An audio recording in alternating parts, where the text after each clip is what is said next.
Thanks, guys. Yet another huge week of sports to take you through today. We have multiple Big Ten championships already underway and even more coming up shortly. But before I get to that, we have a really disappointing men's basketball performance to talk about.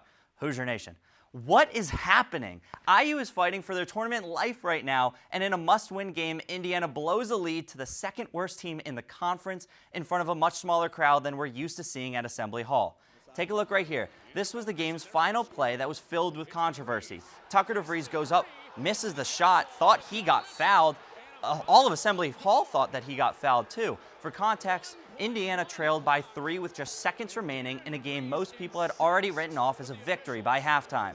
Lamar Wilkinson right here drives down, finds Tucker DeVries, gets the open look, and he gets fouled. We'll show you another angle right here. Clearly, right here, as you see, hand on DeVries' wrist. No call. Here's what Tucker DeVries had to say about that. Said he couldn't see it, so, I mean, that's his explanation. That's all I can give you. I mean, I thought it was a foul, but I'm not going to go. It's part of the game. That's all I'm going to give. And while you can blame the ref for the clear miscall, the fact that Indiana was in that situation was bad enough. IU couldn't make a shot down the stretch. In fact, they only made 2 field goals in the game's final 10 minutes. But going forward, it's you, the fans, who also need to step up. Assembly Hall was rocking against Purdue, but the rest of the season, too many seats have been empty and the energy has been mid at best. Your coach told you the players feed off of your energy, so bring it. It's desperation time for IU, and with 2 home games remaining, every game counts. Indiana's back at the Hall on Sunday against the 13th-ranked Michigan State Spartans. It's time to pack the Hall and be loud. This game could be the difference between March Madness and the NIT. But we move over now to the women's basketball squad. They picked up 2 wins since last week, one at home against Oregon on senior night and one at Rutgers last night.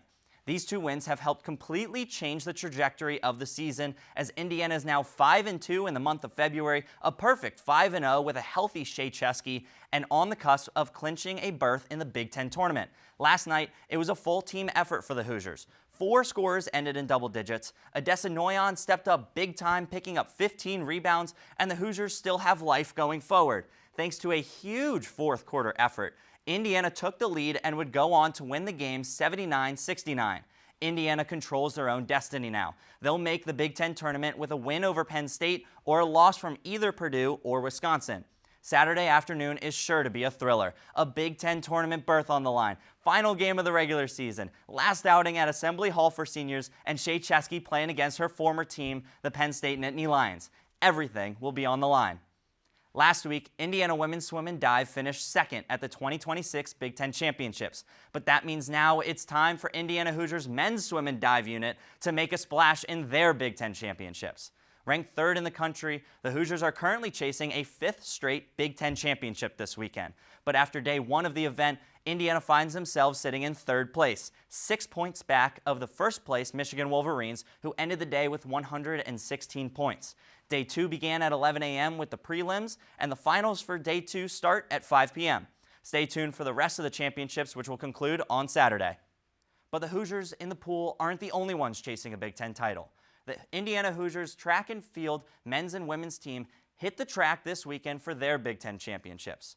From sprints to distance races, IU is looking to rack up points in hopes to make a serious statement in one of the nation's toughest conferences. Held in Indianapolis, the Hoosiers are fueled and ready to compete with medals and conference titles all on the line. You can watch the action streaming on Big Ten Plus. And we have a developing story regarding your national champions, Indiana football team. The NCAA threatened to invoke the rule of restitution against the Hoosiers due to former Indiana safety Lewis Moore's ongoing eligibility lawsuit. If restitution is the result, we could possibly be looking at Moore's stats being vacated, team performances being stripped away, declaring Indiana ineligible for NCAA championships. This could potentially mean that Indiana would be stripped of their national championship title, victories throughout the year, and many team awards achieved throughout the season. But more than likely, no harm will come to your Indiana Hoosiers, their perfect 16-0 national championship season. So keep your eye on IU Newsnet Sports for any updates, but don't worry yourself too much. And before I let you go, the NFL Draft Combine starts today, and a record number of Hoosiers have been invited to perform, 9 to be exact. Fernando Mendoza was invited, but has chosen to decline his invite and instead throw at Indiana's Pro Day in April. A lot of sports are going on this week, but that officially wraps it all up. Now back to you, Madeline and Tegan.